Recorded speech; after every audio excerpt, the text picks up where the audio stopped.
Thanks for joining us for another episode of Mechanic Pete.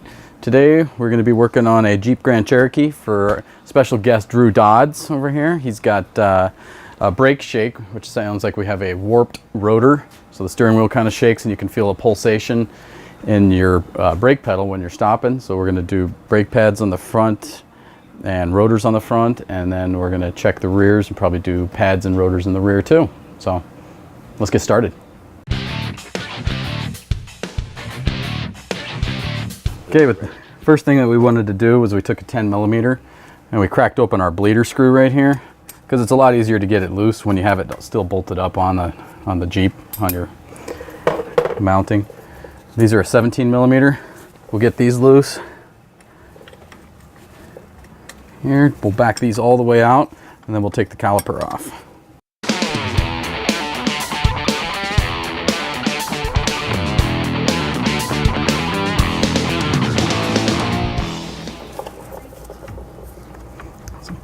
These can be tight coming on, like off.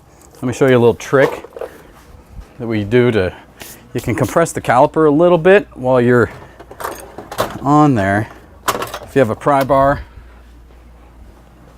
whatnot, you can find yourself a little spot. You can kind of catch yourself right here on this lip. Right here, you see where I'm pointing? Through here, and just pull lightly. It's going to want to turn the steering wheel a little bit, but you can feel the caliper compress a little bit. It'll make life a lot easier to get this off here. So we got a lot of grease down here. Oh, we have a torn CV axle boot down here, so all the grease has come out and slung around on it. Yucky. So what we're doing is we just don't want to let it hang all the pressure on that, on your brake line right here. It's not good for it, so we're just going to hang it by the bungee cord. So what we're doing here is we're just going to slide these out. They're getting wore down. At about a 1/8 of an inch maybe left before we hit the squeaker on this side. So just kind of push them right on out. They slide right off on these little clips right here. And most of the time when you buy new pads, they'll come with these new clips. This whole little piece right here, and it just kind of pushes in and they hold themselves there when the brake pads go in too. Now what we're going to want to do is we're going to want to take the mounting base for the caliper off so that we can get our rotor off. Give it a little persuasion, because these tend to be very tight. We got a 19mm 18 bolt holding on the caliper mounting bracket.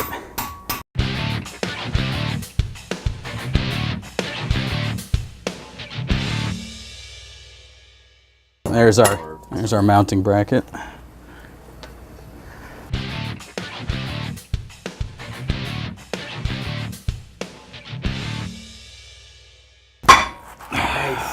There it goes. Just had to get a good little angle on it to hit it. So there we go, we got that one off. If your rotors aren't too worn, you can have them turned, or whichever is more cost effective, just buy new ones. So this could save you some time and money. When you get your new rotors, they come with a little oil that's on them. It's called Cosmoline. It's to keep them from rusting in the box. So what you want to do is take a little brake clean and wash that off of there, and make sure that you try to keep the oil from your fingers off of it as much as you can. And when you get done, maybe spray it off if you've gotten fingerprints on it. Just helps from getting a little rusty and contamination.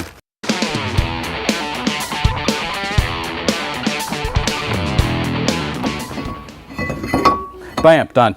Okay, now what we're going to do is we're going to compress the pistons on our caliper here, so that we can bleed the old brake fluid out of here. You don't want to push it back up into your master cylinder. You want to bleed it out through the nipple. Here's our master cylinder right here.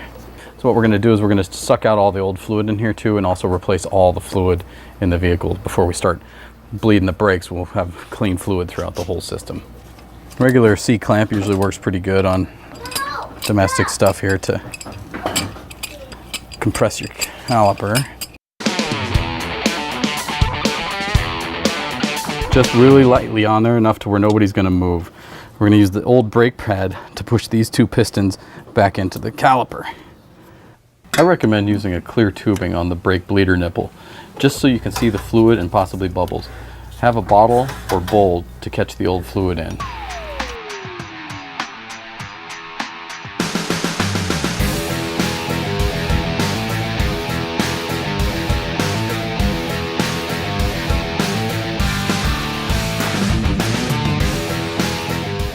As we're pressing this in, we're pressing the old brake fluid out. Here we go, we're down to the bottom. Close your bleeder. Take the little hose off.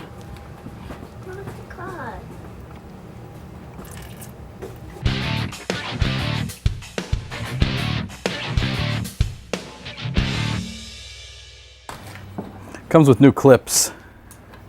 Little bag of clips here, and these are retainer clips for your brake pads.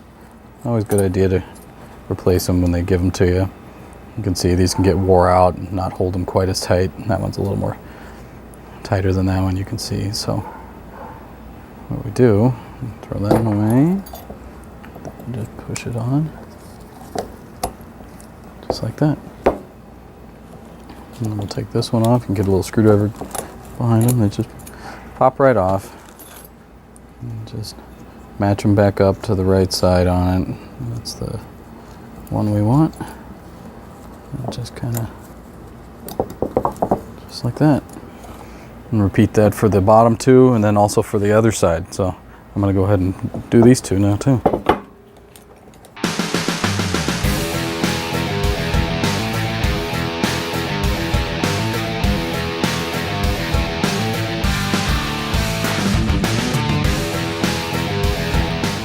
It's not necessary on it, but I like to put it on. Put a little anti-squeak on the pads. Disc brake quiet. Keeps them from vibrating against metal. It's already got this pad on the back of it, which is pretty much what it's designed to do, is keep it from vibrating against the metal and squeaking. But you know, a little bit never hurt anybody.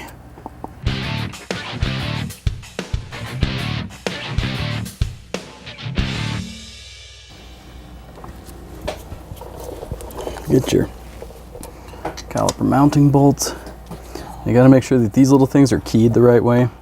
See, it keeps it from the threads from turning once you get it up against the caliper. There we go. You would repeat what we did on this side. Repeat that on the other side, on the front. It's going to be the same on both sides. What we're going to do is we're going to bleed the brakes once we get the other side done, and we'll run you through a little brake bleed on it, and we're going to bleed the rears also. So we'll show you how to do one of the rears here now. On the rear, we're going to be using a 7mm Allen wrench. Goes right inside this little hole here where my finger is in. There was a cap that was on top of that. You just kind of pop that cap off. This guy is stuck down in there. Take a little screwdriver, pop him out.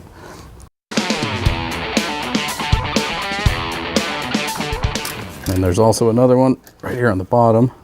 I'll pull the cap out with my hand. There we go.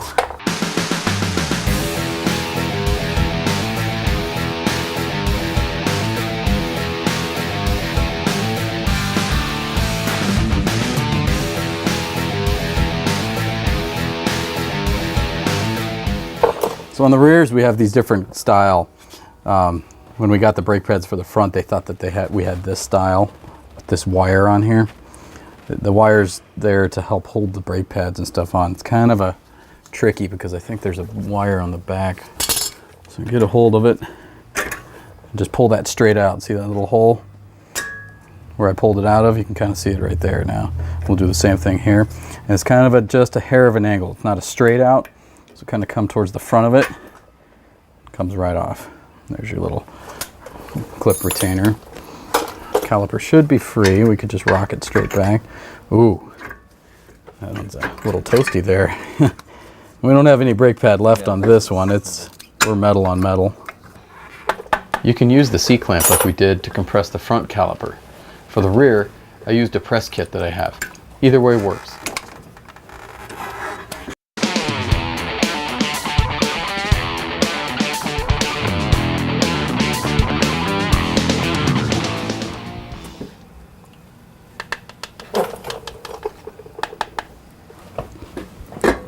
this back off.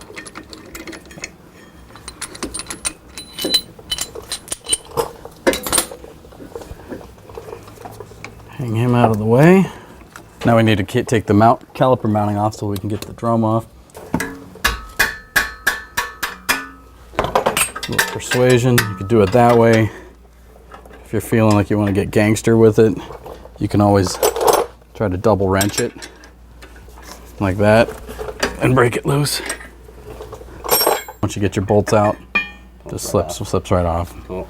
It's mounted to the outside of the mount. What I always like to do is just match your pads up, make sure you got them good. There's our old ones, there's our new boys.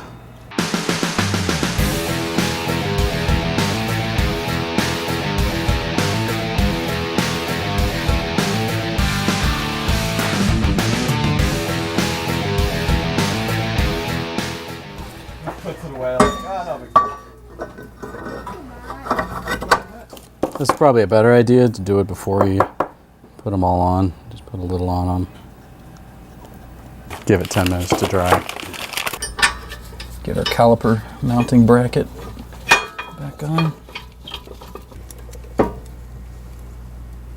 These guys are on little slides. That's what slides as the brake pads wear. So you got to get them pushed back like that to be able to fit this back in. And there we go.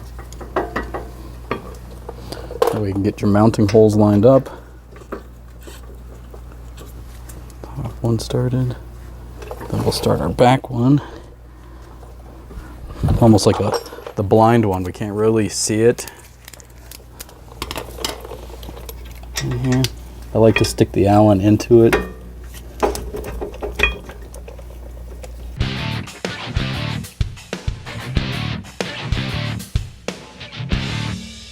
So now we're going to put that new spring back in here. Let me go grab the new one. See how it went in nicely this time. They both kind of go in. There we go. And I kind of had to get it almost at the same time, get it pushed back behind here. I'm going to make sure that that's not touching. Oh yeah. Right there. I mean, we're close, but we're not touching.